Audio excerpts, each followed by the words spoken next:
muito bem-vindos a mais um programa Francamente pela Rádio Difusora 810 e também pelo portal jj.com.br. Taina Franco na área com vocês, sempre com alguém interessante, um papo interessante. E hoje, o Marcelo Silva, que eu não via há anos, bem antes da pandemia, inclusive. Acho que uns 4 anos. Há uns 4 anos está aqui comigo, de frente com o Tainã. Você tá bem? Tô bem, Tainã. Muito obrigado pelo convite. Imagina, Estamos que aí para agradeço. bater um papo super gostoso aí. A gente se conheceu por conta do conselho. Da Câmara Setorial, do de Conselho de audiovisual. Cultura, exatamente. Vamos começar desse começo aí, da Vamos. sua relação com o audiovisual. Pois é. Onde começou a sua relação com artes, Marcelo? Então, na verdade, eu vim do teatro, né? Sim. Comecei muitos anos, lá nos anos 90, com o teatro. E... Criança ainda, né? Não, já era, o que eu falo, né? Eu falo, pessoal, que quando eu comecei eu já era velhinho, né? Que hoje eu tô um pouco mais velhinho. Jovem. Mas eu comecei com 18 anos, né? E lá em 92, já vai para 30 anos isso. Meu né? Deus, o que você bebe ou não bebe? Então, é por isso, não... Ah, entendi. Não, até algumas Acabou coisas... comigo, vou ter que ir na luta e no Botox mesmo. Tem algumas coisas que você bebe que, né, te ajuda, né? Tem outras coisas que não, mas é aquela coisa, né? Que tinha uma amiga que ela sempre falava assim, durma bem, para descansar a beleza, trabalhar o humor, né? O humor formol, né? Todas essas coisas. Mas eu tô aí já com 48 anos já, né? Menina, 30 anos na chocada. arte. 30 anos na arte. Então, daí eu comecei em 92, né? Com o teatro. Em 2000, fui para São Paulo para trabalhar, né, me profissionalizar no teatro, e aí eu me aventurei, falei assim, vou começar a tentar entrar no meio do cinema, né? Uhum. E aí tava para sair a filmagem do Carandiru, né, na época, tudo. Aí eu fiz um curso pela USP, né, que era de roteiro, produção e direção cinematográfica. Vários diretores foram lá dar palestras, né, falar sobre o processo, tudo. O Hector Babenco era um dos que iria, mas ele não foi. Mas lá eu fiquei conhecendo, inclusive, o Fernando Meirelles. Eu nem sabia quem era Fernando Meirelles, né? E eles estavam para lançar o Cidade de Deus. Então foi um processo muito legal. E aí começou. Mas era difícil fazer cinema no Brasil. Sim. Né? Ainda é, vamos combinar. Mal temos Ancine no momento. Exatamente. É muito caro e tudo. Sim. E aí eu continuei no teatro. E aí em 2010 eu consegui uma bolsa de estudo, né? Pela Anhembi Morumbi, para fazer faculdade de cinema. E aí eu né? Eu deixei de fazer teatro para poder me enfiar mesmo no universo do cinema. E aí eu comecei a fazer a faculdade, terminei em 2014, e aí a partir de então eu comecei a trabalhar só com isso, né? No audiovisual. De vez em quando ainda volta algumas coisas com o teatro, tem muita gente aqui em Jundiaí, que são os meus amigos, né? Fazem teatro e a gente sempre se encontra. Jundiaí sempre teve uma galera de teatro muito forte, né? É muito forte. O cenário do teatro e da dança em Jundiaí, a música, né? São 3 linguagens muito fortes em Jundiaí. Estava falando hoje mais cedo em outra entrevista, falando justamente isso, como o Jundiaí sempre foi um celeiro de grandes artistas, né? Exato. É claro que a cidade também não conseguiu comportar todos, né? A gente tem uma deficiência ainda de palcos, de lugares para tocar, para se apresentar. Embora tenha aí, a gente tem um teatro lindíssimo, que é o Poitiama. Sim, exato. Mas nada como sair do ninho também para crescer enquanto artista, né? Como que foi para você essa saída, assim, sair do ninho, vai para São Paulo? É um outro processo, né? Porque aqui é assim, né? É aquela coisa, você faz uma apresentação, todo mundo vem, Os né? amigos, é família. Então, você acha assim, nossa, tá tudo dentro de casa. Eles têm obrigação de te chamar e prestigiar. Exatamente, né? E não criticar, às vezes, o trabalho, né? Mas em São Paulo a relação é outra, né? Porque você vai lá, eu falava para alguns amigos, é como se fosse um trabalho normal. Você vai, executa o seu trabalho, acabou o horário, você vai para casa. Você não vai fazer o ritual que a maioria das pessoas fazem, que é sair depois, bater um papo, reunir a galera e continuar até de madrugada. Então, acabou, você apresentou e vai embora para casa. Mas é um meio que te cobra mais, é bem mais difícil, né? Assim, o retorno financeiro é muito complicado, né? Você tem que, às vezes, investir mais no processo de formação, né, para que você crie ali o seu espaço e conquiste o seu lugar ali, né? Mesmo porque também as questões da arte, elas são muito subjetivas, Exato. né? É diferente de você conseguir trampo numa empresa que os caras vão ser mais objetivos ali e no máximo vão olhar sua inteligência emocional, como lidem em equipe e tal. Na arte, como que você mensura isso? Então, era muito difícil, porque assim, eu acho que entra muita coisa também né, dessa questão, né, da sua emoção também, porque você precisa controlar muita coisa, porque existe muita coisa de ego, né? Existe o medo, né? As frustrações. Então, você tem que estar com todo esse emocional controlado, né? Mas o mais difícil que eu senti lá era realmente essa questão do retorno financeiro. Acho que foi um dos maiores problemas. Porque, assim, você estava no meio, né? Eu saí da escola, né? Eu comecei com o Everton de Castro, né? A escola que tinha em São Paulo. E depois nós formamos uma companhia de teatro. Eram os alunos, depois que se formaram, montaram uma companhia e aí nós fomos tentar sobreviver do teatro. Então a gente contratava diretores para vir prestar essa orientação e ensaiar com a gente. Então eram processos que às vezes demoravam muito tempo, demorava 1 ano, 2 anos, para depois sair o resultado e aí sim você tentar obter o retorno financeiro. Porque aí o artista vive da plateia, né? Vive das apresentações. E a galera esquece que existe todo um processo. Um processo antes, como você disse, né? Que pode durar anos. E ele não é remunerado. Não, então, se você consegue, através de editais de formação, tudo, você até consegue se manter. Sim. Mas não é o normal, né? A grande maioria, eles colocam do bolso, né? Eles colocam do bolso, e pagam os diretores do bolso, que nem no nosso caso o diretor ele era contratado, então ele recebia. E aí você tinha que fazer outros meios para poder obter o recurso e aí para poder bancar aquilo. Então é isso, né? Você vai dar aula, você vai fazer publicidade, às vezes, né, aquelas pessoas que se davam bem com a publicidade, ou você, às vezes, como tinha no grupo, pessoas que trabalhavam empresas de outras coisas, né? Ou trabalhava na Claro, trabalhava na empresa de alumínio. É o famoso artista, mas trabalha com o quê, né? Exatamente. Mas eram atores profissionais. Porque assim, né, e estavam também nessa condição, né, de ter que trabalhar em outros lugares para poder sustentar a sua profissão de ator, né? Então essa foi uma grande dificuldade, né? E dos dois grupos que eu trabalhei em São Paulo, aconteciam essas coisas, né? E eu nunca peguei um grupo que assim, é um grupo que tem dinheiro, que tem fomento, e aí assim, a gente só vai montar, produzir e apresentar, né? Todos os trabalhos que eu fiz, fiquei 5 anos lá em São Paulo, foram nesses processos, né? De começar do zero. Começar do zero, levantar custos, fazer rifa, fazer aquilo, feirinha, festa para levantar fundo para montar o trabalho, pagar diretor, comprar figurino, cenário, todas essas coisas. Porque tem também essa questão que a galera esquece, né? Sim. Tem a parte... Uma coisa é você ensaiar um texto, montar com o diretor, a outra coisa tem toda a parte cenográfica, tem a iluminação, tudo, né, que envolve. E outra coisa uma coisa que eu encontrei muita dificuldade, não é dificuldade, né, a particularidade de São Paulo é que assim, aqui a gente é o Politeama, a gente vai lá, pleiteia o Politeama, pleiteia os espaços para... Lá em São Paulo, para você pleitear um teatro da prefeitura, tem todo o processo, é muito mais concorrido, ou você vai para teatros pagos, e aí o aluguel é exorbitante, né? Porque eles não fazem uma locação de uma apresentação, como a gente faz aqui. Tem uma temporada. Lá você tem que fechar a temporada. Então, assim, é 8 mil por mês para poder apresentar 4 finais de semana. Ou, às vezes, quando era mais barato, para apresentar às quartas-feiras, né? Então, você tinha essas particularidades. Mas é muito caro. De qualquer forma, tudo é muito caro, né? E aí inviabiliza uma série de artistas e de peças e de estruturas mesmo, né? Exato. Pro dia a dia. O que acaba era isso, criar essa dependência de uma lei de fomento mesmo, né? Mas então, daí, fazendo toda essa viagem, através de todas essas dificuldades, eu peguei, em 2010, quando eu fui pro cinema, eu falei, pronto, vou pro cinema porque deve ser mais fácil. Doce ilusão, né? Que ilusão, gente. E aí... tem outros problemas, alguns são os mesmos, mas todos têm, né, suas particularidades, os seus problemas, os seus desafios. E muito vem do financiamento, né? Exatamente. Muito vem dessa estrutura mesmo de pagar as pessoas enquanto elas estão trabalhando, não só quando elas se apresentam. Exato. Né? Hoje o pessoal, né, diz que é mais fácil fazer cinema pela questão assim, de ser mais acessível a alguns equipamentos, né? Sim. Mas a questão de você conseguir a verba para produzir, né, grandes produções... é uma dificuldade tremenda ainda, né? E a gente vem lutando, né?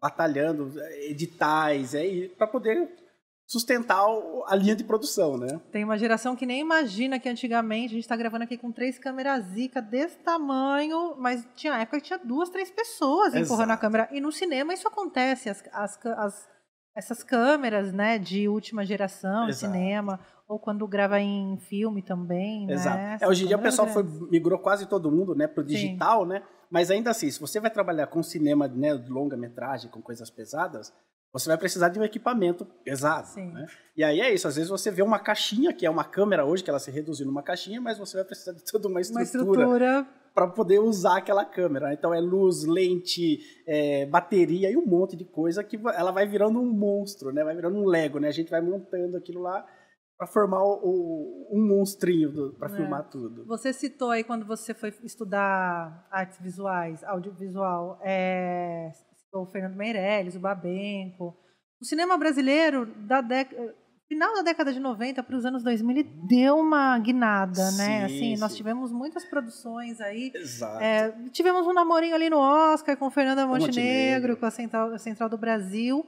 Mas eu vi que o cinema deu uma levantada. Tirando os filmes da Globo Filmes, que sempre fez os filmes com seus artistas, tinha lá os Trapalhões na década de 80, Exato. Tinha suas próprias produções. E a Globo, querendo ou não, em equipamento, ela sempre precisa de equipamentos de ponta no Brasil, né? Então, assim, isso é inquestionável.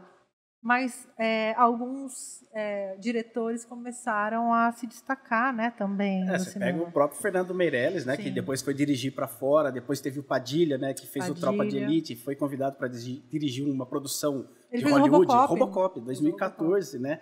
Então, e hoje em dia sai de Tropa de Elite vai o quê? Robocop, né? E aí ele até fala, né, depois, né, de que o processo, né, de produção lá é totalmente diferente, né? Porque aqui no Tropa de Elite ele controlava tudo e lá ele era um funcionário, né, que exercia funções. Uma função. Você vai dirigir. Aqui não tem acúmulo de função e a gente nem sabe o que a gente faz quando a gente tem uma função. Exato. A gente se sente improdutivo. Exato, você fala assim, não estou fazendo nada, né? Não estou fazendo nada. E aqui você faz tudo, você cuida da câmera, da luz, você dá palpite em tudo, né? No Brasil a gente dá essas coisas. Mas teve esse período, né, que o Brasil ele passa, né? O pessoal sempre fala, né? O Brasil passa por processos de retomadas, né? Sim. E o Central do Brasil, né? O Quatrilho, foram filmes nossa, verdade, que marcaram, né, esse processo da retomada do cinema, né? Que tinha parado, né, na época da ditadura, né? Daí se produzia muito porno chanchada, né? Que eram formas de se conseguir produzir, né? Porque os filmes, quando começou lá com Glauber Rocha, né? Que eram filmes políticos que discutiam coisas, né? Eram difíceis, né? A censura não deixava passar. Então eles usavam desse subterfúgio da porno chanchada para produzir. Mas foi amenizando, né? Diminuindo a produção. E aí uma coisa que eu pensei nesses dias era isso, né? A gente foi formado muito com os filmes dos Trapalhões, do Mazzaropi, né? Depois entrou a Xuxa, né? Então, o universo de produção da Xuxa. Então, eram as produções que tinham no Brasil.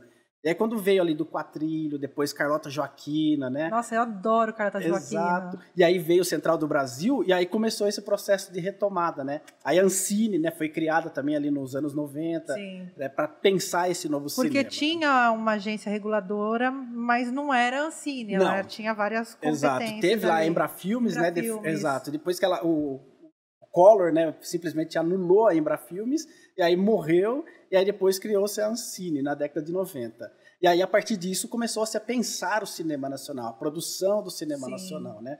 E aí foi pensado, né, questões do fundo setorial, né, do audiovisual, cotas de tela, um monte de coisas que foram nesses processos durante 20 anos e que, de repente, a gente está nesse novo bloqueio, por enquanto. Não tem mais, o Ministério da Cultura não é mais um ministério, né? Virou uma secretaria, uma pastinha dentro do governo. Então, daí, tudo isso inviabiliza, né, algumas coisas, né? Ainda mais grandes produções, né? Inviabiliza muito. Porque, assim, tudo bem, você pode ter esse espírito Glauber Rocha, uma ideia na cabeça e uma câmera na mão e fazer como as pessoas têm feito, né? Muito curta-metragem e tal. Mas para você fazer uma grande produção, como foi Marighella, por exemplo, né? Que é o último que a gente teve aí, mais que rodou bastante e tal. Você precisa de uma lei de fomento. Exato. Né? Mas o interessante é que o cinema, né, esse processo de ruptura, de novo, no processo de produção, ele aconteceu no momento em que outras coisas no mundo estavam acontecendo, né? Você tem o serviço de streaming, né? Você tem a internet e você tem muita coproduções, né? Então, o Marighella parece que foi coproduzido, né? Então, a própria Netflix, né, ela tem produzido muito, ajudado, né, fomentado a produção de... Porque se cria um mercado, de fato, mais comercial, que sai um pouco de Hollywood. Exato. Porque a gente também tem essa questão, né, de os cinemas brasileiros, eles eram ocupados majoritariamente por filmes de Hollywood ou produções como Os Trapalhões, Exato. As grandes são produções. Grandes produções. O Quatrilha eu não lembro de ver no cinema. Não, era muito difícil conseguir tela, né? Joaquim, que foi a história do Tiradentes, que é um filme de história recente, 2016, eu acho que o Júlio Machado participou. Que ele era daqui de Jundiaí, que ele é de Jundiaí, né, o Júlio. Eu vi numa sala de cinema-arte, assim. Exatamente. Porque também a gente só tinha as salas comerciais. O cinema não acontece, não existe cinema em todas as cidades do Brasil. Não existe. Né? Então, aonde escoar essa produção? Como reverter essa bilheteria? São tantas questões que envolvem o cinema, né? Exato. Quando a gente começa a pensar, por exemplo, o Alto da Compadecida, que eu amo de paixão. Maravilhoso, né? Eu acho que é um dos meus nacionais favoritos. Que você tem que assistir diversas vezes. Mas eles começaram a fazer filme com características pra TV, que eram filmes pra passar na TV, né? Ele virou uma minissérie depois, Virou né? uma minissérie Eles depois. aproveitaram, né? Falaram assim, vamos gravar um longo, e daí já estende as gravações. Sim. E aí a gente faz minisséries, né? Sim. E aí foi a linguagem, né, de minissérie de TV. E aí isso agrada o público, né? Teve o Abril Despedaçado, né? Também que era do Walter, acho que é do Walter Salles, né? Que ia para uma outra narrativa. É difícil assistir Amarelo esses Manga, filmes. tem um monte. Exato, assim, mas é difícil esses filmes irem para as telas. Em Jundiaí não mesmo passou era muito... no Movicon. Exatamente. Só passa quando tem no Movicon Arte alguns filmes, né? Exato. Que é ali a resistência da Fátima Augusto trazendo... E é caro também. Exato. E aí é louco esse processo de estanque, né? Das quebras. E aí o público, ele vai se antecipando, eu acho que é isso também, né? Sim. E, né, aqui no interior de São Paulo surgiu um movimento a partir da pandemia, né? Do bloqueio de todos os trabalhos, do setor de produção, do bloqueio dos projetos do governo federal. Começou-se, o pessoal que estava todos trabalhando em São Paulo, em grandes produtoras ou no Rio de Janeiro, eles começaram a ficar sem trabalho, eles começaram a voltar para suas cidades. Sim. E aí eles criaram um movimento, que é o ICINE, né? Fórum do Cinema do Interior. Então, eram pessoas que faziam cinema em São Paulo, que voltaram para suas cidades, onde não existe produção, e eles começaram a pensar, vamos pensar a produção no interior. E criou-se esse encontro com as pessoas. Então, eles promoveram em 2019 um primeiro encontro, ainda antes da pandemia, né? E para tentar pensar esse cinema do interior. E aí veio com a pandemia, aí eles migraram para o online e aí expandiram também, né? Sim. Porque começou lá com 10, 12 cidades, né? Que eram muito em torno. E aí hoje esse movimento ele já está abarcando 50 cidades no interior. Uau. Pessoas que fazem cinema nessas cidades estão conversando para tentar articular o mecanismo. Então, é como se ele funcionasse quase igual o Conselho de Cultura, né? Uhum. Então, assim, criou-se GTs de trabalho. É um conselho estadual de cinema. Exatamente, de cinema, só que só pensar o cinema, né? Perfeito. Então, assim, tem o GT para quem vai pensar circulação alternativa, questão de cineclube, festivais, mostras. Tem o GT que vai trabalhar mais em cima da questão da formação, e até o pessoal do Rio Claro, do Quino Olho, né? Que eles têm muito conhecimento nisso, know-how. Então, eles pensam o mecanismo de trabalhar a questão da formação, estão se pensando a questão da distribuição. Então, o ICINE, né, está até para lançar, está em fase de protesto, criar o ICINEPlix, que é, na verdade, o ICINE Play. É um serviço de streaming, onde essa produção do todo o interior vai ficar ali. Vai ser escoada naquele lugar. Exatamente. Porque a gente não tem nada que você consiga... A gente não tem hoje nenhuma plataforma que você consiga colocar as produções do interior. Não tem. Então, assim, porque são produções muito particulares, às vezes, né? Sim. Porque é muito característica de determinada região, né? E, às vezes, isso para o grande mercado, os caras falam assim, isso não é interessante. Isso não é interessante. Mas o objetivo do ICINE é realmente valorizar, né, essas ações, essas produções, e aí ampliar e divulgar isso para romper fronteiras, né? E isso vá para outros lugares. Então, e o pessoal do cinema, eles fazem, né, esses movimentos, e aí, assim, para tentar amenizar todo esse processo de ruptura que teve. Sim. Teve lá atrás, teve na década de 90 com o Collor, e depois está passando por esse processo. Está passando por outro processo. Está passando por outro processo.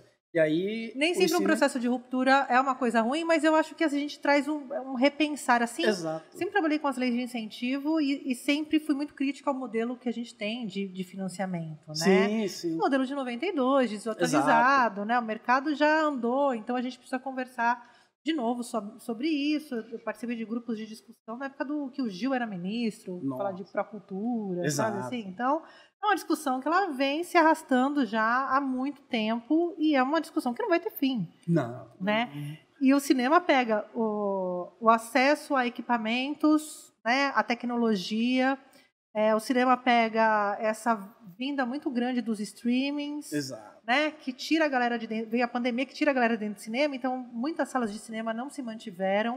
Algumas tiveram que fechar. Tiveram que fechar. E aí, por um outro lado também, por mais que a gente tenha menos espaços, menos salas de cinema, menos financiamento, por um outro lado a gente tem mais gente produzindo conteúdo em audiovisual. Então, isso não necessariamente o cinema. Exato. Quando a gente pensa cinema, a gente pensa na tela grande. Exatamente. Mas o produto audiovisual, ele é tá muito na mão de abrangente. todo mundo. Ele é abrangente, né? Que até, né, você foi a primeira, né? Acho que a primeira titular da cadeira do audiovisual. Quando foi criado a cadeira do audiovisual, né? E aí depois o Fábio ficou e depois do Fábio ficou comigo, né? E aí eu sempre coloquei para o pessoal, a minha dificuldade, porque o audiovisual ele é muito abrangente. Sim. É muito abrangente. Então, eu sou focado mais na produção cinematográfica, mas o audiovisual ele compreende muita coisa. E na época era audiovisual e aí entrou, acho que novas tecnologias. Eu falei, não, a gente tem que colocar um nome. Cultura digital. Então, existe os gamers, né, que é um mercado muito forte. O próprio Cine está incluindo gamers. Que, aliás, o mercado de game hoje é maior que Hollywood. Exato. É onde o pessoal fala... Os roteiristas estão todos lá, os diretores... É onde está indo o dinheiro. Sim. O dinheiro do audiovisual, assim, ele está aqui, no setor de games. E os trabalhadores do audiovisual, porque eu fui numa convenção de games, os caras que estão pensando nos jogos são roteiristas de cinema. Exato. Então, o Cine, ele abriu o último GT aberto pelo Cine, foi aberto em novembro, foi de tecnologias e jogos, né? Aí entraram pessoas que estavam, né, no meio, né? E ele falou assim, vamos tentar unir forças, porque é isso. Você precisa do roteirista, você precisa do cara que precisa pensar multicâmeras, iluminação. Sim. Então, tem algumas coisas muito particulares, né, do cinema que também serve pro game, porque a galera não entende que o jogo em si é um roteiro que foi gamificado. Exatamente. É um roteiro. O princípio de tudo é um roteiro. Você vai ter os personagens, você vai discutir as ferramentas que esses personagens vão ter, como eles vão se relacionar. Então, a princípio, é um roteiro cinematográfico. Num outro formato, né? A gente tem o formato de curta, formato de longa, e o game ele tem um outro formato, as minisséries.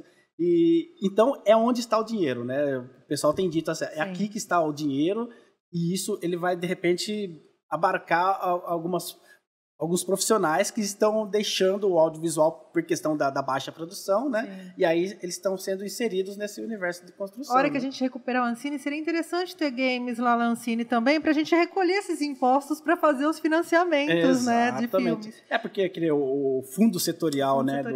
Ele é alimentado pela produção, né, produção cinematográfica, né? Sim. E aí agora assim, os games poderiam também contribuir com a sua parcela. Eu voto, ó. Já estamos querendo pegar o dinheiro do game e investir no audiovisual. Né? Então. E aqui em Jundiaí a gente tem a Câmara Setorial, né? Que eu falei, você foi a primeira titular da cadeira para pensar também, né? Essa questão da produção cinematográfica em Jundiaí, né? Produção do audiovisual, cenário audiovisual em Jundiaí. E uma das várias conversas, né, que eu tive, né, com o pessoal e até mesmo com a UGC, é que existem muitas pessoas trabalhando com audiovisual em Jundiaí. Sim. Existem muitas, né? Participo de vários grupos aqui, existem muitas pessoas. Mas a dificuldade que a gente encontra é que a grande parcela dessa população, né, do pessoal envolvido, eles estão mais na questão, né, do institucional, né, dos eventos sociais, né, da publicidade. Então, eles não têm um diálogo com a cultura, né? Eles não precisam desse diálogo com a cultura. Mas é um número relevante que você tem ali de produtores, de realizadores audiovisual. Que também nada impede de repente, eles virem para o setor... para contar histórias. Exato, porque a publicidade nada mais faz do que contar uma história. Num tempo... Né, bem menor, né? A sintetizar tudo ali em, às vezes, 1, 2 minutos, né? Então, assim, ó, é utilizar, às vezes, assim, da força desse setor que é grande de produção para virar algum discurso para discussão política dentro da cidade, né? Para se formar uma política pública. Exatamente. Porque é uma coisa que eu sempre falei na época do conselho e continuo falando até hoje. Hoje eu estou do lado de dentro do balcão. Estava até conversando com o Marcelo Peroni. Dói, né? Ele dói. Porque a gente antes estava do lado de cá do conselho, batendo na gestão. E quando a gente está dentro de uma gestão, a gente vê todas as dificuldades. Exato. Porque nunca se pensou em cultura enquanto política pública, exato, principalmente no interior. A Secretaria de Cultura, em geral, sempre foi um balcão de evento. Exatamente. Você não pensa em política pública, você pensa nos eventos, que é o que as pessoas... Os grandes eventos. Porque é o que as pessoas conseguem assimilar enquanto cultura, né? Exatamente. É a última expressão que vai ali no evento. Mas ela envolve tantas outras coisas e tantos outros processos, né? Antes de ser um evento, antes de ser um festival de cinema, exatamente, né? Antes de ser um filme exibido. Exato. Quando eu comecei a fazer audiovisual, foi na Rede Paulista. E aí fui aprender sobre financiamento, aí fui escrever roteiros para documentários. Dentro de uma estrutura de uma TV, com equipe. Hoje faço tudo se precisar, sabe? Sabe todo o processo. Todo o processo, mas antigamente eu tinha uma equipe ali, sabe? Exato. Me senti o cara do Robocop. Agora. É o Padilha. É o Padilha agora. Mas assim, não tinha muitas mulheres atuando na área visual, na audiovisual. Não tinha nenhuma, na verdade, aqui, na minha época. Em 2003, 2005, neste momento que eu entrei para o audiovisual, eu não tinha mulheres para trocar. E as pessoas que participavam dos processos de construção de uma história eram jornalistas. Jornalistas de notícia do jornalismo diário, que é uma outra linguagem. Exatamente. Né? Outra linguagem. E produtores de programas de culinária, enfim. E a gente foi formando essa equipe de documentário na Rede Paulista. Acho que eu fiz 6, 8, 9 produtos audiovisuais, contando séries e documentários, né? Mas não tinha mulher envolvida, assim. Eu até estava conversando com uma amiga ontem, acho que foi ontem mesmo, sobre essa questão, né? Principalmente da mulher no mercado, né? Hoje em dia existem muitos festivais, muitos movimentos, né? Que para valorizar a produção, né? Realizada por mulheres, né? Sim. De inserir a mulher no protagonismo também dessa produção, porque as mulheres... Aliás, Franco da Rocha tem um festival... Franco da Rocha, que tem um festival muito interessante só de realizadoras mulheres. Então, em Rio Claro também tem, né? O Cine Delas, né? Um movimento que começou lá também, ele está reverberando nesse fórum de cinema do ICINE, né? E aí uma coisa que eu estava comentando com eles é assim, ó, na base, na formação, a gente vê muita mulher. A gente vê muito. E isso já era uma discussão que eu tinha no teatro. Porque eu dei aula de teatro e eu tinha, 30 alunos, 25 mulheres, 4 homens. Era muito difícil. Só que quando eu olhava para o mercado profissional, eu via a pirâmide ao contrário. Era muito difícil, então você via muitos homens. Homem na luz, homem na técnica, contra a regra. Exatamente. Então, assim, a mulher ela era muito forte na base, na formação. Só que para ela conseguir entrar no mercado profissional, é que a gente via esse gargalo e falava assim, mano, e aí, pra onde foi esse? E pra onde que elas vão? Aí você vai ver onde que elas vão. Elas vão lá, né, na onde fica escondido, não tenha, né, o protagonismo, né? Então a mulher, no cinema, a gente sempre...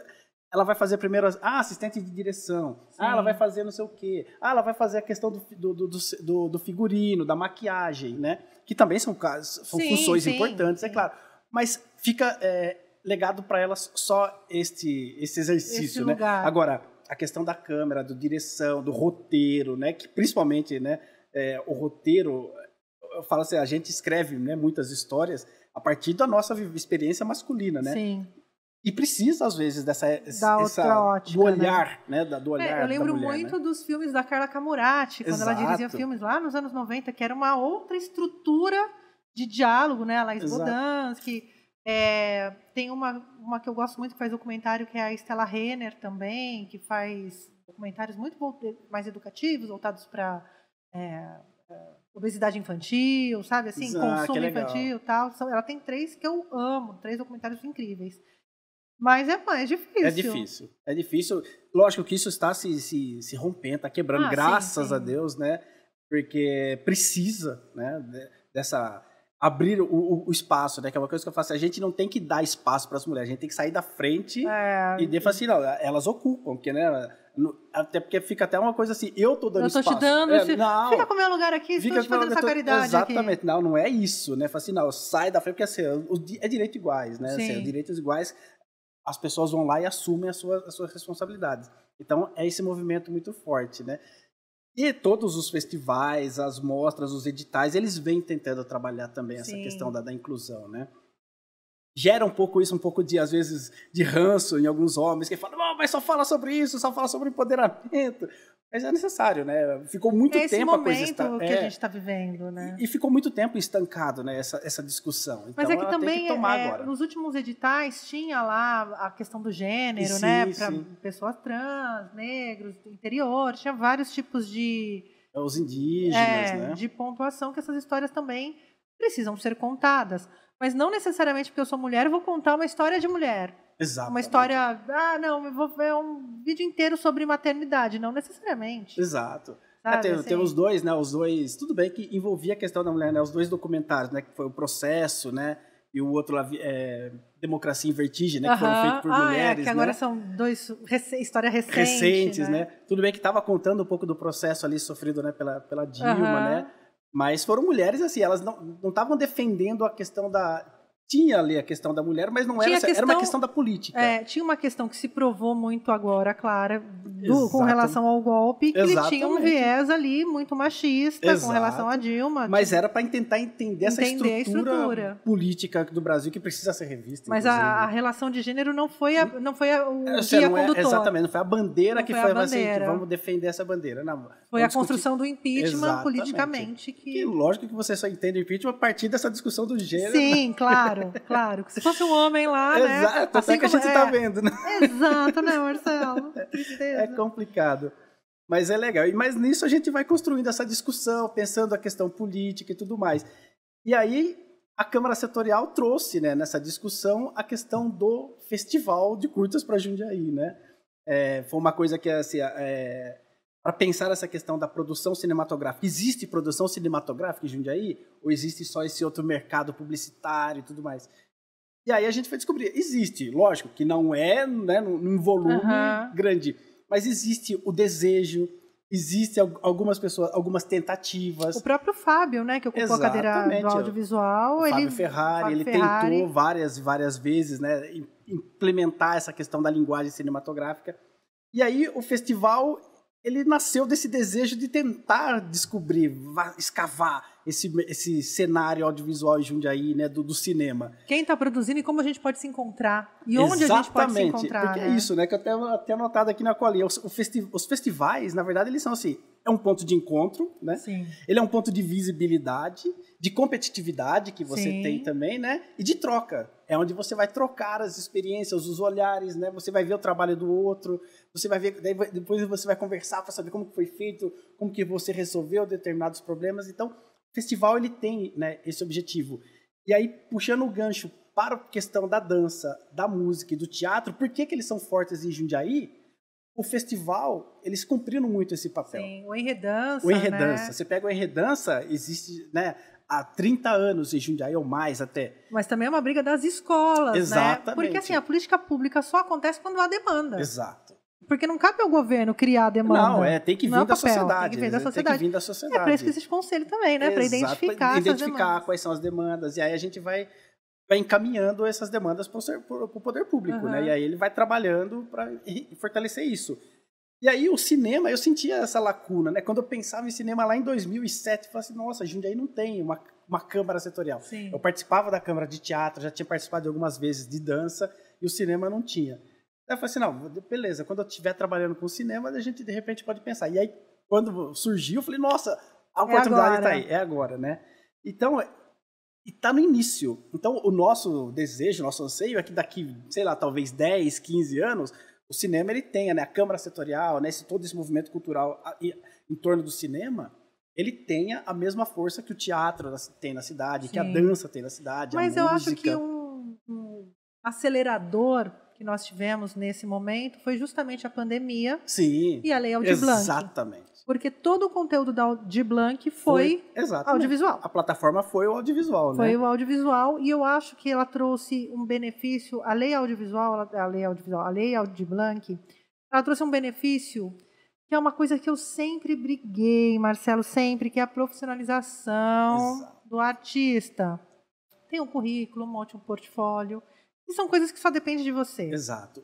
Né? E mesmo juridicamente, né, se preparar juridicamente, sim. né, ali através da MEI. Se você não tem uma MEI, aprenda a fazer um RPA, Exatamente. ou aprenda a fazer parcerias com quem tem, pague os impostos, né, da empresa. Porque você precisa estar legalizado para poder trabalhar com esse dinheiro. Né? Não tem como você falar assim, esse dinheiro é público, é meu, então tem que vir para mim. Não, tem todo um processo legal para que se encaminhe, né?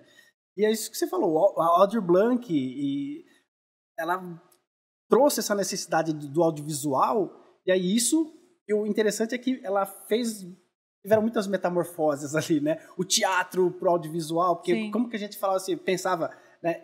Eu gravei muita peça de teatro, eu gravei peças de teatro, né? Mas agora era diferente, porque eu gravava a peça no palco, né? Então você coloca uma câmera de frente, 2 de lado e você grava.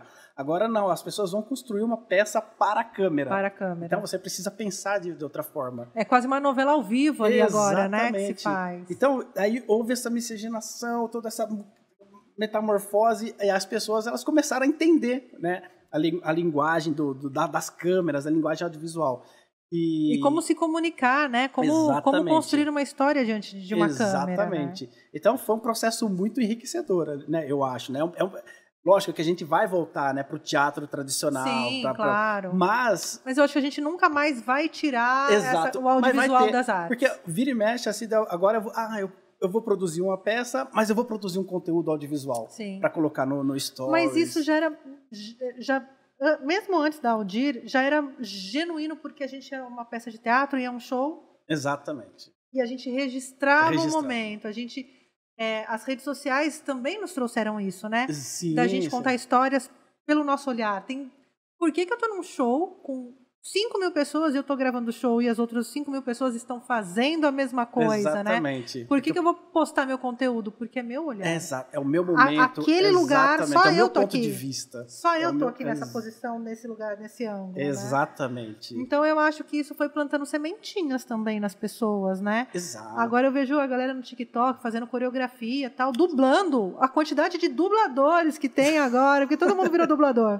Pega uma fala e fala, olha que incrível isso, né? É louco, né? Porque a dublagem é uma arte genuinamente brasileira, que o Brasil tem os maiores dubladores. Precisava, né, pra gente poder entender as coisas, né? E é muito louco você ver agora que esse mercado de dubladores, inclusive, está sendo exaltado neste momento, né? Sim. E ele já é um mercado que ele é profissional, né? Sim, você precisa ser profissional, há bastante tempo, porque né? o Brasil...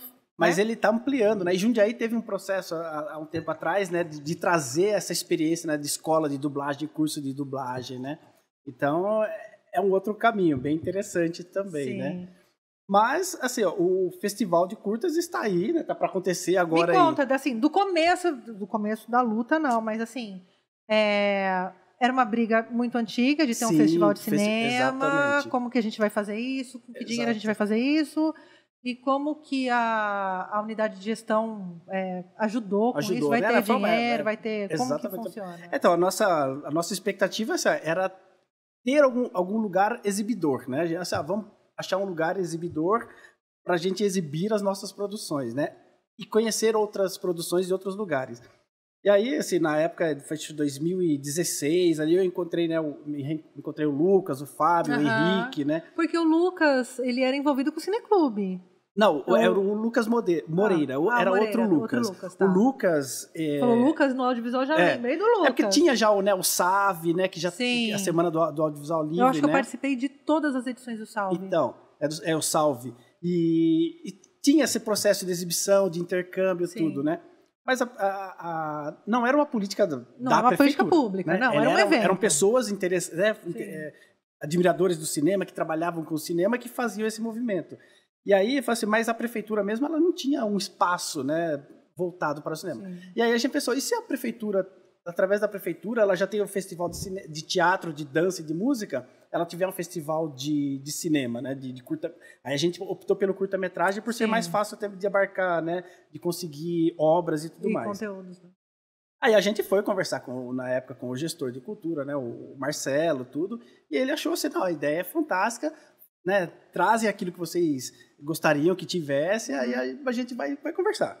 E aí a gente foi conversando, a gente, né, na época a gente pensou em diversas coisas, no processo, não ter só o festival, mas ter questões de oficinas, questão de formação, palestra, questão de pensar o mercado. Então, a gente colocou várias ações que poderiam ter dentro do festival. Porque precisa também, né? É uma coisa que eu sinto muita falta. Inclusive, a minha única crítica com relação ao Purichama é uma crítica estrutural. Porque a gente sai do Purichama, às vezes, atravessado por uma obra, por uma peça, e a gente não tem um café ali na frente para a gente sentar, como a gente tem que sair correndo porque o estacionamento vai fechar.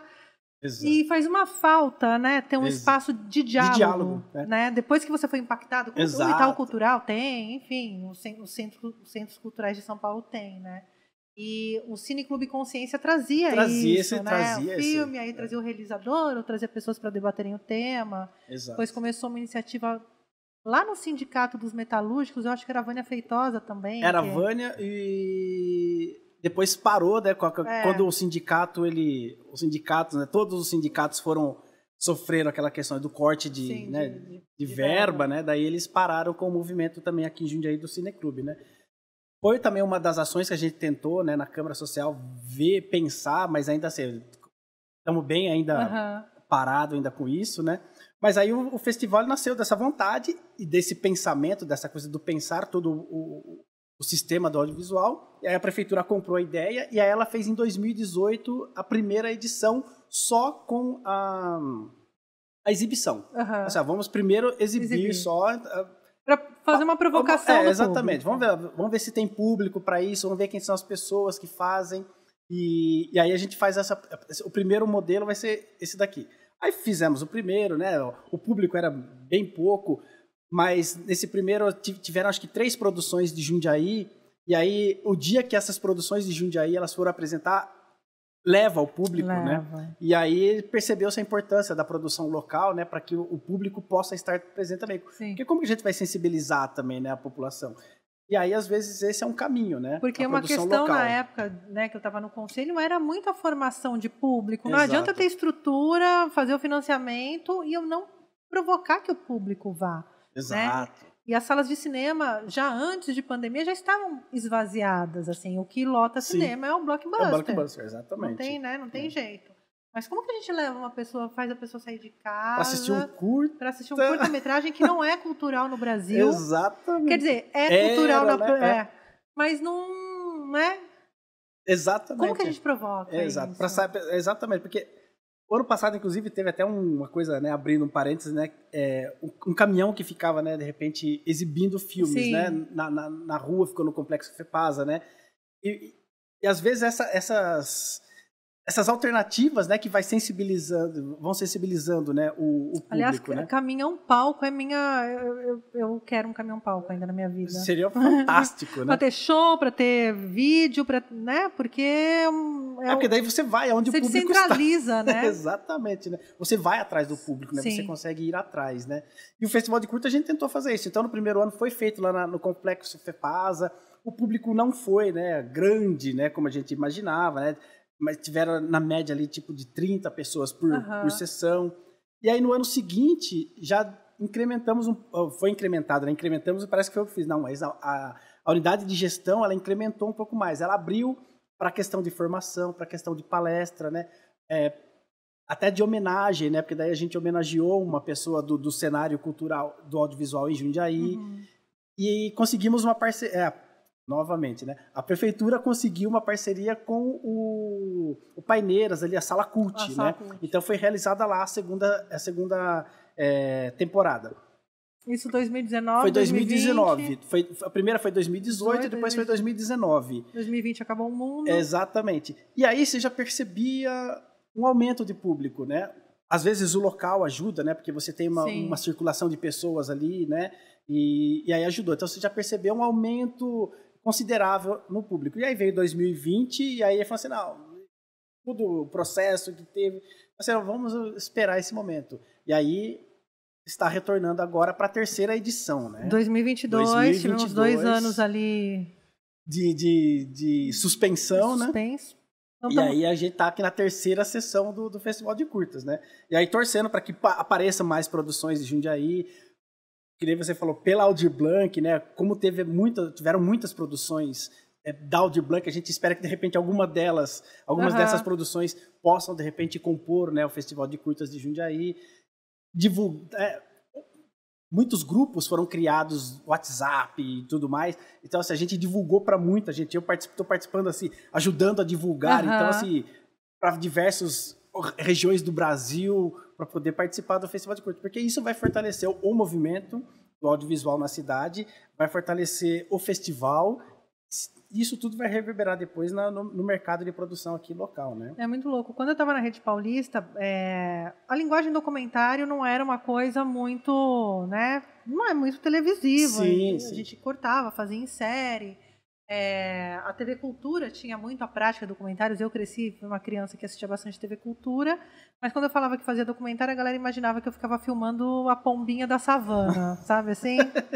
Então, National Geographic. National Geographic, Discovery Channel, aquelas coisas todas, né? E eu lembro que na Rede Paulista me foi permitido fazer uma curadoria para receber filmes e documentários de várias regiões do Brasil. E eu recebi muito conteúdo. Sim. Muito conteúdo. O pessoal sempre busca, porque eles precisam exibir. Porque nesta época não era o YouTube que a gente tem hoje. Não estava tudo no YouTube. Hoje você... né? Hoje qualquer coisa você coloca lá no YouTube. Mas não tinha essa prática, né? A questão do YouTube veio de 10, 12 anos para cá. E de consumo...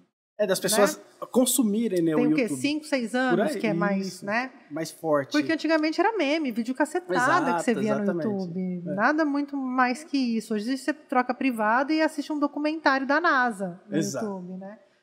E naquele momento, lá, sei lá, 2006, eu percebi como a gente tem produções, desde produções acadêmicas, meu TCC, que foi uma construção.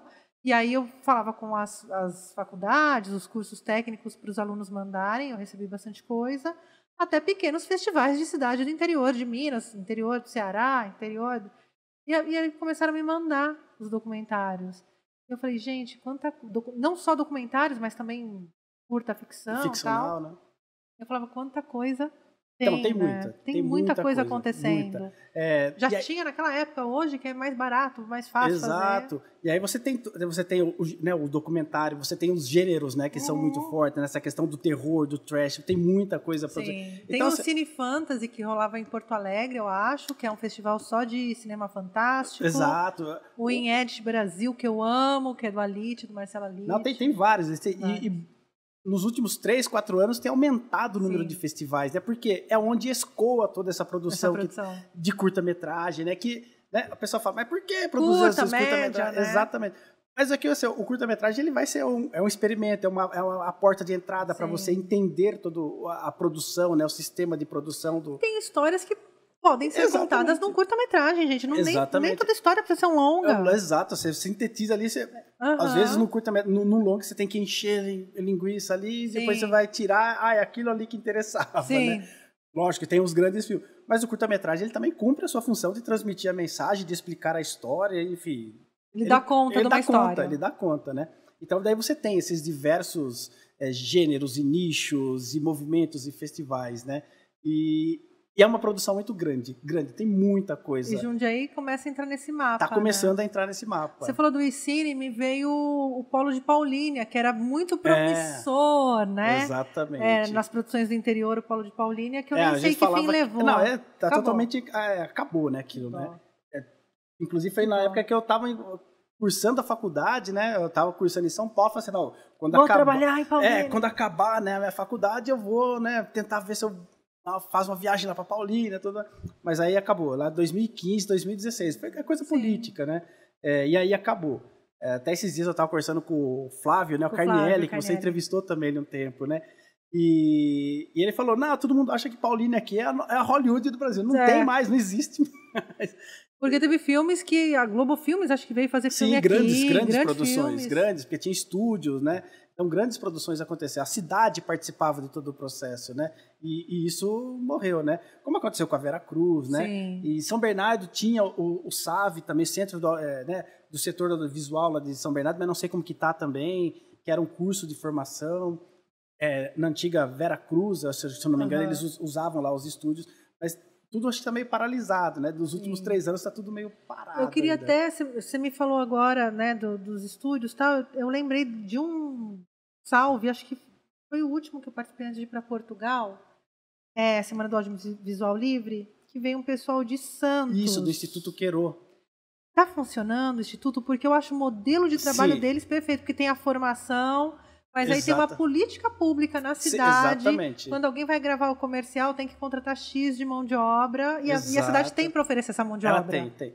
Eu participei de uma mostra virtual, né, de curta-metragem esses tempos, e um dos exibidores era um rapaz de Santos. E aí eu perguntei, né, como que tá, né, o Instituto Queiro, né? Ele falou assim, não, existe ainda o Instituto Queiro, ele está, né, lógico que sofre todo o baque, né, da redução de verbas públicas, mas ele ainda está firme e forte funcionando, né? Mas Santos é uma cidade que, segundo ele disse, assim, respira audiovisual, né? Então tem diversos outros cursos, existe o SESC também lá, né, que ajuda bastante, né? Então, está ali, existe o mercado, existe muita produção em Santos, existe o Festival de Curtas de Santos, existe acho que 2 festivais em Santos. O Curta Santos e um outro festival. Então, a produção lá é bem grande, assim. Mas, veja bem, a produção de Santos, ela veio também muito na esteira da publicidade. Sim. Porque uma cidade como Santos, você tem praia, você tem mar aberto, você tem montanha, você tem todos os climas na cidade, né?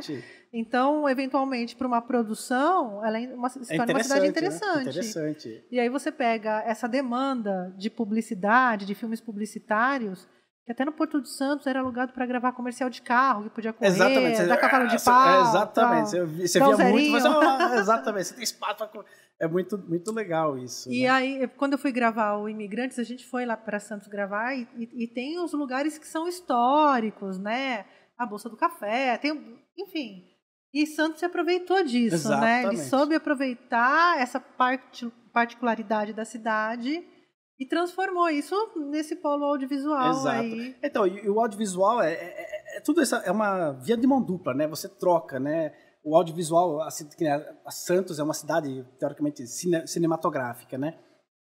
Mas o audiovisual ele entra com a parte dele que eu acho muito interessante do audiovisual, que é de formar a memória, né, daquela cidade, né? Sim. Que nem eu estava vendo algumas produções da Aldir Blanc, teve um documentário sobre a Serra do Japi, teve uma cena que aconteceu em tais lugares, eu falo, nossa, isso fica para a história da cidade. Fica para a história. Porque assim, eu gravei algumas coisas no Complexo FEPASA antes dele ser o Complexo FEPASA que é hoje. Então você fala, não existe mais aquele Complexo FEPASA, então existe uma memória ali. É um marco histórico. Exatamente. Você tem um marcador temporal dentro daquele registro, né? Que nem onde eu gravei era onde ficavam os carros das escolas de samba lá, né? Uhum. E hoje não existe mais, é um estacionamento, né? Então, como era isso há 10 anos atrás? É pouco tempo, mas se você tem memórias cinematográficas de mais tempos para trás ainda, então você consegue resgatar a memória. Até falo, né, que o Maurício do professor Maurício. Professor Maurício, né? Ele é uma memória, né, de Jundiaí, né, ali no fotográfico, né? Fico até na curiosidade, será que tem alguma coisa do audiovisual ali, assim, cinema, né? Deve ter, né, algumas coisas. Porque a Vânia Feitosa já me falou que Jundiaí tinha... acho que não era fábrica de rolo, mas tinha grandes estúdios aqui em Jundiaí. Jundiaí teve 2... Jundiaí foi um polo de produção. Um polo de produção. Que legal também que teve, né? Mas assim, bem antigamente. Exatamente, mas, por exemplo, a gente não consegue buscar onde estão essas coisas, né? Mas olha só, quando eu fui fazer o documentário do Carlitos de Jundiaí, que era o senhorzinho, que vestia de chave e tal. O famoso Carlitos de Jundiaí, Carlitos de Jundiaí. Eu fiz esse documentário em 2009. Eu não achava registro dele. Nossa. O único lugar que tinha algum registro, era o Galo, da TV Tech, sabe assim? Que foi lá que eu fui garimpar algumas imagens. Ainda assim, não estava tudo digitalizado na época. Então, a gente também tem A gente peca no acervo. Exato, o Brasil tem essa questão, né? Diga a Cinemateca. Exatamente. Que, né, eu taco fogo. Exato, né? Então, eu entrei já no site da Cinemateca, né? Já achei alguns títulos, né, que foram gravados em Jundiaí, que estão... Mas eu não sei em que condições estão esses produtos, né, audiovisuais. Existem ainda, se são cinza. Ou se são só as tabelinhas que estão lá, né? Mas é isso, então eu acho que o cinema ele tem que cumprir também essa questão da memória, né? Não só do mercado, né, da questão de produção. Sim. Mas ele traz também essa questão da cidade, né, do marcador, registro, né? Exatamente, temporal do lugar, bem legal. Eu participei de um TCC de uma menina da Facamp. E ela estava pesquisando cultura e tal, e ela viu um material audiovisual que eu falo sobre profissionalização do setor cultural, a título de fomento, enfim, em 2009. Nossa, então, exatamente. E aí eu participei, ela me entrevistou agora, 2020, 2021, ela me entrevistou. 12 anos depois, né? 12 anos depois, mas lá tem várias pessoas de Jundiaí, trabalhadores da cultura, falando sobre... É um marcador histórico daquele momento, né? É um registro daquele momento, das políticas daquele momento. É importante que a gente não perca isso de vista, né? Tanto para o bem quanto para o mal, para saber o quanto a gente caminhou, quais os erros que a gente cometeu, aonde não caminhou. Exatamente. Né? Então, daí pensando de novo depois essa questão das políticas públicas, né? E aí até foi aprovada essa semana a questão da lei Paulo Gustavo, né? Passou aqui. Então, assim, ó, é um passo... acompanhando aqui. Exatamente, é um passo importante que, de repente, o setor cultural vai sofrer uma injeção muito grande de verba, né? Para poder produzir. E necessário, né? Porque a gente tem um grande impacto no PIB. Exato, e tá tudo meio estancado, e aí tá represado, né, esse dinheiro. E, de repente, agora com essa lei Paulo Gustavo, a nova Aldir Blanc, né? Então, talvez isso... traga alguns cenários interessantes para a cultura e para o audiovisual. Eu fiquei preocupada porque teve uma emenda que inclui gospel. Então, isso sempre me causa os famosos... Como que eles colocam lá os termos lá, né? Os destaques que eles colocam, será? Então, vamos ver como que vai ser. Eu quero ver como que vai se comportar isso também, porque é dividir uma verba que já não é grande, pensando em termos de Brasil, com um segmento que tem dinheiro. Exatamente. Né? Então, assim, eu fico mais só pensando como isso vai funcionar, porque agora aprovar é uma coisa, agora tem que regulamentar. Tem que regulamentar, precisa o Planalto, né, sancionar a lei, e aí depois disso soltar ali o regulamento, o decreto do presidente, para poder a cidade depois produzir o seu, né? Tem todo um caminho aí. Então, mas é um horizonte que... Né? E essas verbas vão para os municípios. Vão para os municípios. Né? Isso que é o mais interessante, né, que veio já uma evolução da Aldir Blanc, né? Porque a verba ela não ficou centralizada, porque uma das grandes discussões que a gente tem no setor, em todos os setores, é que tudo fica muito centralizado, né? Sim. E a Aldir Blanc e agora a próxima Paulo Gustavo, ela é descentralizada. Então, o dinheiro ele vai para a cidade para alimentar o setor da cidade. Por isso que é importante que os conselhos funcionem. Exato. É muito importante porque não é, no caso de Jundiaí, não é o Marcelo Peroni que determina. Exato. É o conselho, exatamente. Né? Vamos pensar juntos ali, né? Junto. Prefeitura e sociedade, né? A prefeitura, órgão público e sociedade, pensando a melhor forma de utilizar aquela verba, né? Porque é isso, é um dinheiro que é público, né? Voltado para esse setor cultural, né? Que às vezes as pessoas, né? Ouve muito, né? As pessoas falam, ao invés de gastar esse dinheiro com cultura, por que não constrói... gente, porque não pode. Porque não pode, né? Então, como que você utiliza da cultura da melhor forma possível para a sociedade? E esse dinheiro não foi tirado de educação, de saúde, é um dinheiro da cultura que estava no fundo. A própria cultura gerou esse dinheiro. E uma coisa que eu acho super importante destacar, Rafa tá na câmera? Tá na minha câmera? Não? Pois. Rafael morreu. Agora vi a mão dele. Tá bom. Mas uma coisa que eu acho super importante destacar é que esse dinheiro, se não fosse para essa nova Aldir, Lei Paulo Gustavo, ela seria usada para pagar juros aos bancos. Então, assim, é importante destacar este momento, que assim, ou você apoia o artista ou você paga juros para banqueiro. Exatamente. Então, vamos lá, né, então, gente? que né, só para o audiovisual, né, há uma grande parcela desse dinheiro que foi gerado pelo setor do audiovisual, né? Então, por exemplo, Jundiaí, segundo as tabelas criadas, por exemplo, Jundiaí vai receber uma verba, se tudo der certo, de mais ou menos 3 milhões e 200 mil reais. Olha que delícia! Né? Saiu uma tabela que já lançaram. Então, são 3 milhões de reais. Não sabia. Eu tenho dado de louveira, óbvio, então, né? A Aldir Blanc trouxe para Jundiaí 2,5 milhões em 2020 e utilizou também em 2021. Uhum. Agora vai vir 700 mil a mais. Só que só para o audiovisual, porque grande parte desse dinheiro vem do fundo setorial do audiovisual, são em torno de 2 milhões e 200. Vamos fazer filme! Falei, vamos produzir um longa-metragem. Vamos produzir um longa-metragem de Jundiaí. Então, é um dinheiro que nunca veio antes para Jundiaí, né? Nunca antes na história dessa cidade. Nunca antes na história dessa cidade veio esse dinheiro, né? E tem que ser aplicado no setor de uma forma, lógico, inteligente, responsável, para fortalecer, e eu acho que isso tem que fortalecer o setor e fomentar o setor, né? Como dizer ali,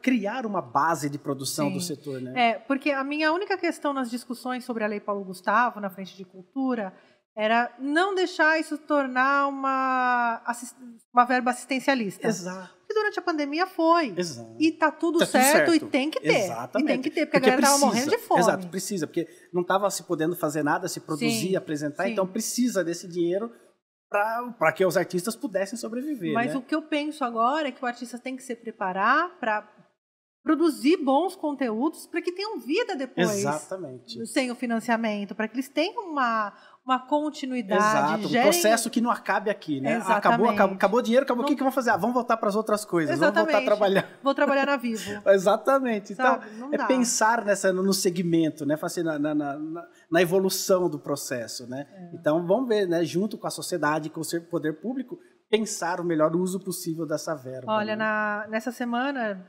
existe um grupo de gestores das cidades, né, que se reúne e tal, e eventualmente eu represento Louveira.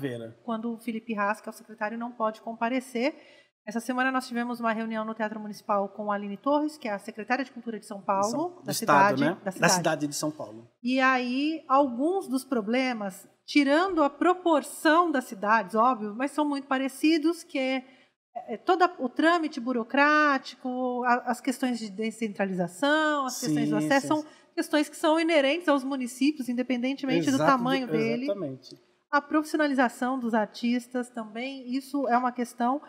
Mas eu nunca antes, assim, trabalhando com cultura, dentro da militância, né, de políticas públicas para a cultura, na região eu vi tantas pessoas engajadas em fazer as coisas acontecerem. A secretária de Cultura de Jarinu, contando dos problemas que enfrentam na cidade, que ela enfrenta na cidade e tal, eu me coloquei à disposição para conversar com os artistas, né?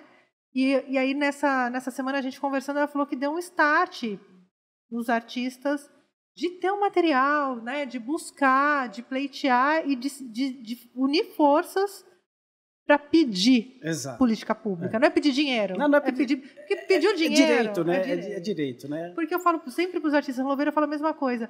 Eu posso pagar seu cachezinho aqui no balcão.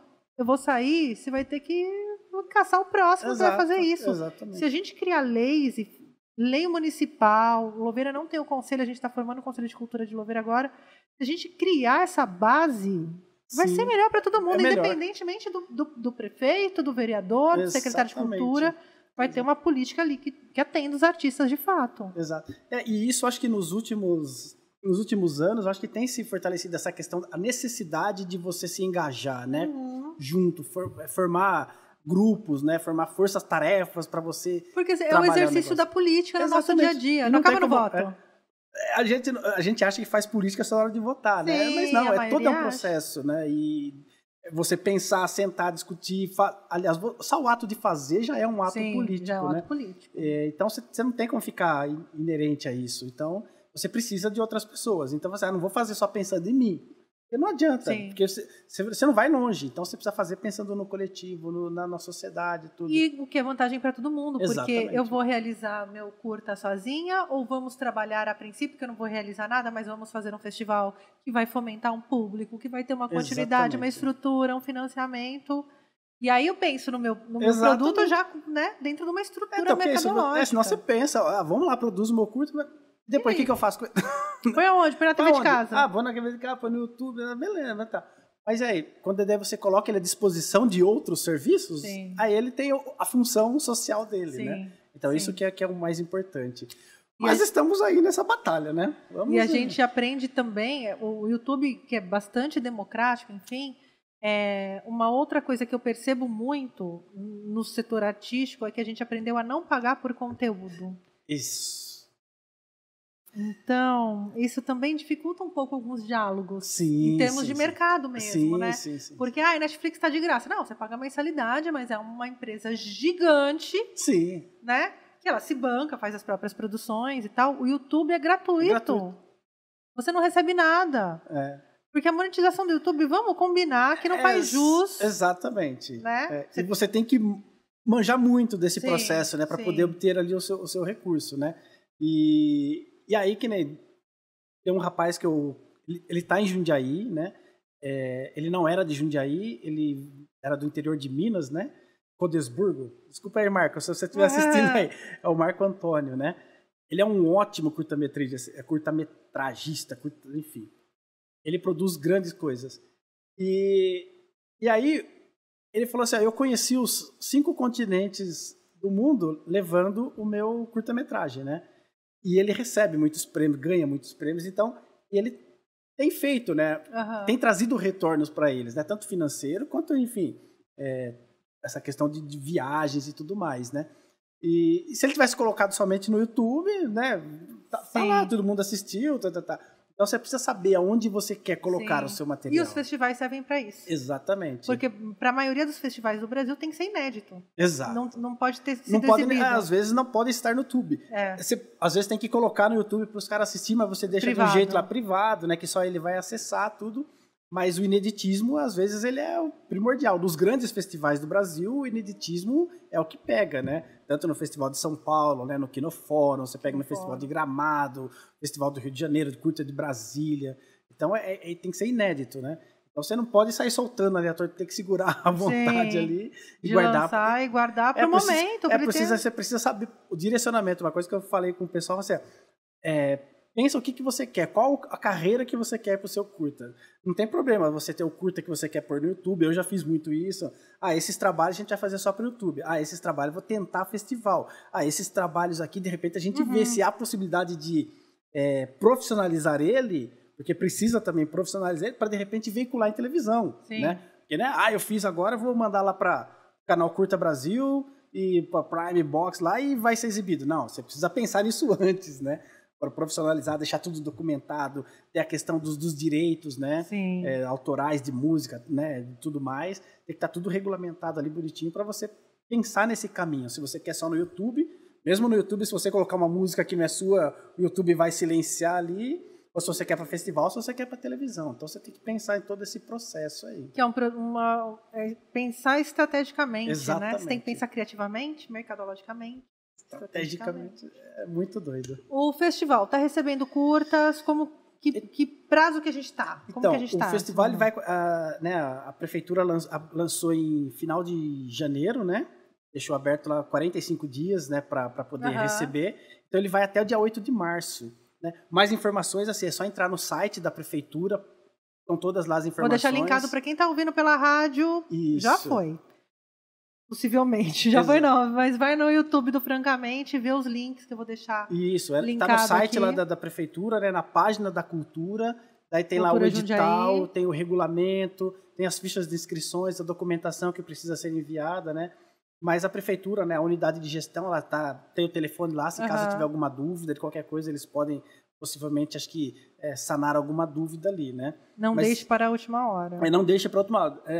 Ficou aberto 45 dias, porque foi um pedido que a gente fez, né? A Câmara Setorial fez, para que pudesse, se de repente ter algum que falasse, nossa, agora eu vou pensar em produzir, para ter ali um espaço. Não é o ideal, né? Produzir, mas assim, a pessoa consegue correr e se programar para produzir e inscrever, né? Mas acaba no dia 8 de março as inscrições, né? E vai acontecer em maio a exibição, né? Daí a prefeitura está vendo, né? A unidade de gestão está vendo onde que vai ser, como que vai ser, se vai ter, além da exibição, vão ter possivelmente algumas outras ações que também estão sendo discutidas, né? Junto com o Conselho, com a Câmara, e vão ser levados para essa discussão para saber se vai ter workshop, palestra, ou se vai ser só exibição, ou onde vai ser. Então, tudo isso está em discussão. Conselho e unidade de gestão, né? Perfeito. Conselho de onde a Câmara Setorial faz parte. Perfeito. Maravilha, estamos aí. E tem a premiação, né? A premiação em dinheiro, temos né? dinheiro, olha só. Tem dinheiro, então é um festival. Existem diversos festivais no Brasil, né? Mas poucos. A particularidade do Festival de Jundiaí é que é um dos poucos festivais que é público, né? Feito pelo órgão público, né? A maioria dos festivais, acho que mais de 90% deles, são feitos por pessoas que fazem cinema. Então, eles fazem cinema e fazem festivais. Às vezes, eles conseguem verba para poder, né, premiar os vencedores. Ou, às vezes, não tem, né? Simplesmente é só uma exibição, né, e tudo mais. E Jundiaí tem uma verba de premiação. Então, Jundiaí tem um prêmio para primeiro, segundo e terceiro lugar, que seria isso no cenário nacional. Então, lá, o melhor curta, né? Então, pessoas de todo o canto do Brasil podem se inscrever e ganhar o primeiro lugar, que é um prêmio de R$6 mil. Vai ter uma comissão que vai selecionar tudo isso, né? Então, os filmes que já vão ser exibidos, eles já foram selecionados por um jurado e ali é feita essa classificação, primeiro, segundo e terceiro. E daí tem a premiação de 6 mil, 5 mil e 4 mil. Primeiro, segundo e terceiro lugar. Gente, bom esse prêmio. É bom. Eu falo isso nos grupos que eu tenho, o pessoal fala, meu Deus do céu, que cidade... Tem ouro na cidade de vocês. Precisamos de mais cidades assim, gente, essa então, iniciativa. Porque aí você também... você não cobre o custo, mas você ajuda a pensar em próximas produções. A pessoa já pensa, então, a pessoa que participou, ganhou um ano, ela já pensa, o ano que vem eu vou pensar em outra produção. E isso vai crescendo. E é um atrativo também para as pessoas produzirem. Exatamente. Né? É a cenourinha aqui, ó. Pra gente... E tem um prêmio específico para a produção de Jundiaí, né? Então, assim, tem o prêmio Cidade de Jundiaí, né? O Curta Jundiaí, que é de R$4 mil. Então, se dentre os filmes exibidos tiver um de Jundiaí que se destaque, ele vai receber um prêmio também, como o melhor curta feito em Jundiaí ou por diretor de Jundiaí, né? Porque às vezes a pessoa é de Jundiaí, mas ela fez o curta, né? Fez em Jarinu, fez em Várzea, então ela pode participar também. E aí ganha esse prêmio também, que é de R$4 mil, né? Então, são atrativos aí pro pessoal mandar e Tem uma semana para produzir um curta. Uma semana aí, ó. Vamos lá, produzir. Eu ainda vou produzir essa semana ainda. Mentira! Tá escrito tudo, já pensando, mas a gente vai produzir, filmar e mandar para lá, né? Isso é doido. É porque eu teve um que eu fiz pelo Proesc e tudo, né? Mas ele extrapola o tempo, né? Porque tem um tempo, até 20 minutos. Então, é de 5 a 20 minutos. Então, aí eu falei assim, vamos pensar, de repente, produzir um outro que se encaixa aí e a gente manda lá para participar também, né? Vamos tentar, né? Legal, sempre bom. Que demais. Marcelo, parabéns pelo trabalho, viu? Obrigado, bom Tainá. te ver e bom te ver nesse astral de construção. Puta, que legal. Que bom. Eu que agradeço o convite, né? Queria agradecer a vocês aqui, né, da produtora, agradecer, né, a prefeitura, a unidade de gestão por, né, produzir esse festival para a cidade, porque aí tem que valorizar também quando o poder público faz as ações deles, né? Quando não trabalha, a gente xinga, mas quando trabalha, a gente elogia, abraça e beija. Sim, é o Marcelo, o João, estão sempre lá, né, na conversa com a gente, né? São pessoas que são acessíveis, né? É difícil encontrar em algumas outras cidades, ou até em gestões anteriores, muito tempo, a gente não conseguia ter muito acesso, né?